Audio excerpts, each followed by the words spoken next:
começando mais um Resenha Carioca.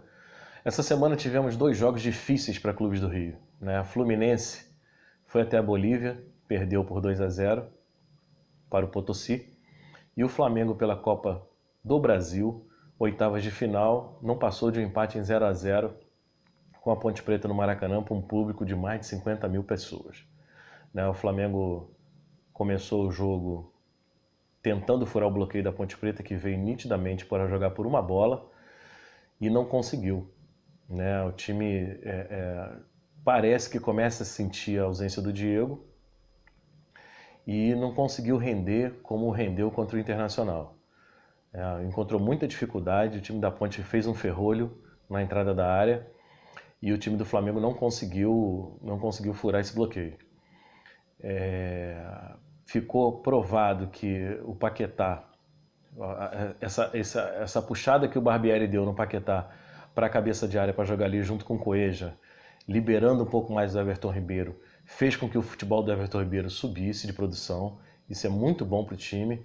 E agora a gente precisa ver como é que vai acontecer da montagem do time do Flamengo, como o Barbieri vai fazer com o Diego voltando para escalar esse time que só deve jogarem juntos contra o Emelec na quarta-feira.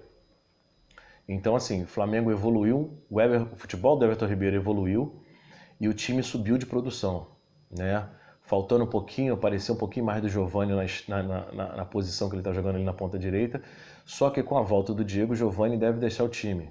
E aí, como o Barbieri vai montar esse time? Vai jogar com o Dourado ou vai jogar com o Guerreiro?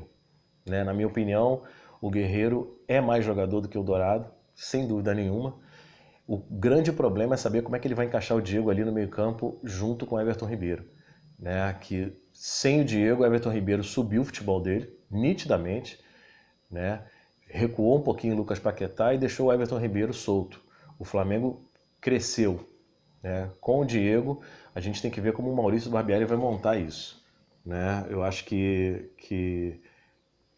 o time não vinha produzindo bem, os protestos estavam aí, e depois disso o time evoluiu muito. O time evoluiu muito. Já o time do Fluminense sofreu na Bolívia. É uma coisa lamentável ter que ver ainda nos dias de hoje jogadores terem que usar oxigênio na beira do campo, no vestiário, jogador passando mal. A Conmebol tem que rever isso. Essas competições da Sul-Americana, se vai jogar na Bolívia, que jogue no lugar menos alto. Não pode jogar lá em cima. Sabe, é uma coisa desumana, não é só para jogador brasileiro, não. De outros países sul-americanos. É muito, muito ruim para a saúde do atleta ter que jogar 3.000 metros de altitude. É uma coisa assim que chega a ser desumano. E aí, dentro de campo, o Fluminense não tinha muito o que fazer. Tentaram jogar futebol, só que o time não conseguiu.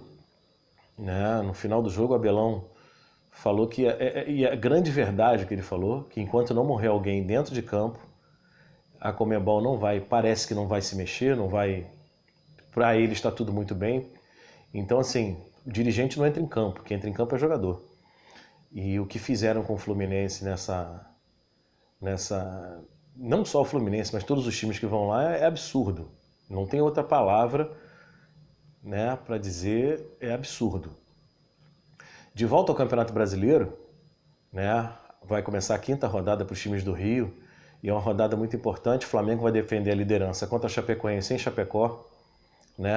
O Vasco recebe o Vitória em São Januário, e o Vasco tem que pensar agora no Campeonato Brasileiro, virar a chave, esquecer a Libertadores, passou, e tentar focar no Brasileirão. O Vasco vencendo vai a 10 pontos, quer dizer, fica no bolo ali, e o Flamengo vencendo a Chapecoense mantém a liderança do campeonato.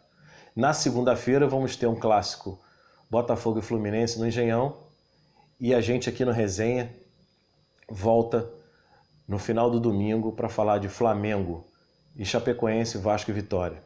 Tá bom, galera? Um abraço, tamo junto.